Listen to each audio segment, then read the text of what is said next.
नमस्कार सांगमाने आजिर एही बाप पुअर प्रेरणादायक कहानीटी केवल तांको मानक पाई जो मानक जीवन दुखरे संघर्षरे पीड़ारे भड़ी होइकी पड़िछि आउ से माने जीवन को सुखमय रे सफल होबाकू चाहुचंती।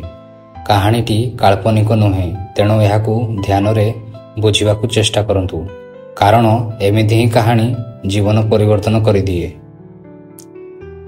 प्रतिवर्ष बापा माँ खरा छुट्टी रे निज पुओ को तांको जेजेबापा जेजेमा घर को नेइकी जाउथिले। 10-20 दिन समस्ते सेठी रहुथिले एवं पुणी फेरी आसुथिले। एमिति ही प्रतिवर्ष करुथिले। सेतेबेले पुओटी टिके बड़ हो जाइथिला तो से पितामाता को कहिला मु एबे एकुटिया जेजेमा जेजेबापा पाखकू जाई परिबी तेणु मते तमे एकुटिया तांको घर को जीवाकू दियो।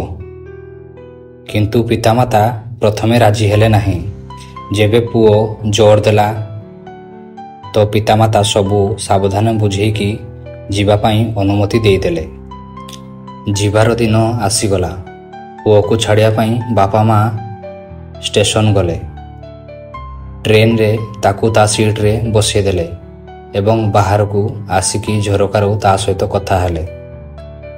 ताकू सबु सावधानी पुणी बुझेइथिले तो पुओ कहिला मोर सबू मने अछि तमे चिंता करनी तमे जेमिति कहिछ मु ठीक सेमिति ही करिवि आ भलरे पहुंची जीवी।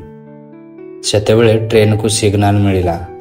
हुइसिल बाजिला तो बापा पुओ को गोटिए चिट्ठी देले आउ कहिले पुओ जदि रास्ता रे तते डर लागिबो तो यही चिट्ठी को खोलिकी एथिरे जहा लेखा होईछि ताकू थरे पढ़ीदेबू।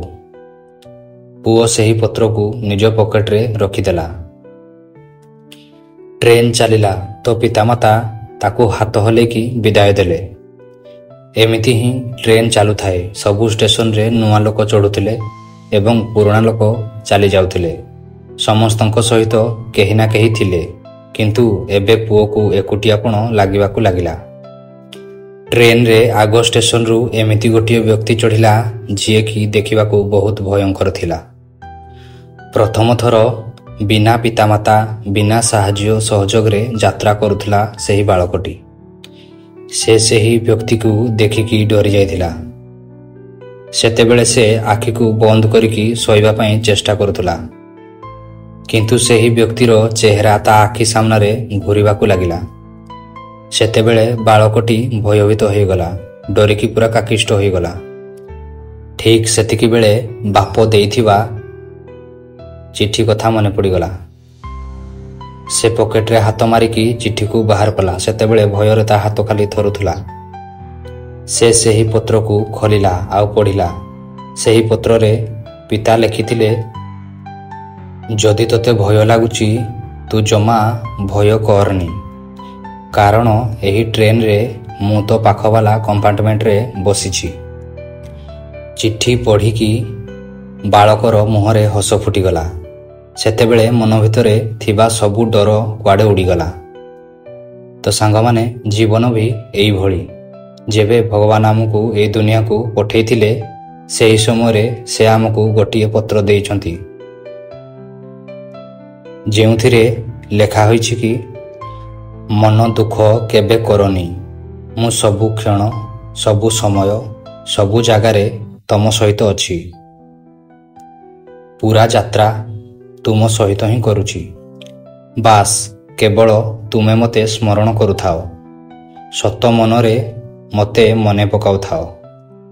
तमर सबु दुखरे सबु कष्टरे सबु असुविधारे गोटिए क्षणरे मु तम पाखरे छिड़ा होई जीवी। तेणु सांगमाने चिंता करंतु नाही भय करंतु नाही हताश हुअंतु नाही। महाप्रभु बड़ सुंदर लिखिछंती चिंता करिबा कारणरू मानसिक एवं शारीरिक दुईटा जाक स्वास्थ्य को प्रभावित करे। सेही परमात्मा को उपरे सेही प्रभु को उपरे निज इष्टदेवों उपरे सबु समय रे विश्वास करंतु। से सबुबेले आम सहित अछंती। पूरा यात्रा समय रे ଅନ୍ତିମ ନିଶ୍ୱାସ ପର୍ଯ୍ୟନ୍ତ ନିଜ ଇଷ୍ଟଦେବ ଉପରେ ସदैବ ବିଶ୍ୱାସ ରଖନ୍ତୁ। ତେବେ ଯାଇକି ଆପଣଙ୍କର ସବୁଠୁ ବଡ଼ ଦୁଃଖ, ବଡ଼ ସଂଘର୍ଷ ପାଇଁ ରାସ୍ତା ଅବଶ୍ୟ ମିଳିଯିବ। ତେବେ ଆପଣ ପାଇବେ ଆପଣଙ୍କର ଦୁଃଖ ସୁଖରେ ପରିବର୍ତ୍ତନ ହୋଇଯାଇଛି। ତ ସାଙ୍ଗମାନେ, ଯଦି ଆଜିର ଏହି କାହାଣୀଟି ଭଲ ଲାଗିଥାଏ ତେବେ ଏହି ଭିଡ଼ିଓକୁ ଅନ୍ୟମାନଙ୍କ ସହିତ ସେୟାର ନିଶ୍ଚୟ କରନ୍ତୁ ଏବଂ ଚ୍ୟାନେଲକୁ ସବସ୍କ୍ରାଇବ୍ କରିନିଅନ୍ତୁ। ତଥା ଈଶ୍ୱରଙ୍କ କୃପା ଆପଣଙ୍କ ଉପରେ ଏମିତି ହିଁ ରହିଥାଉ। ଧନ୍ୟବାଦ।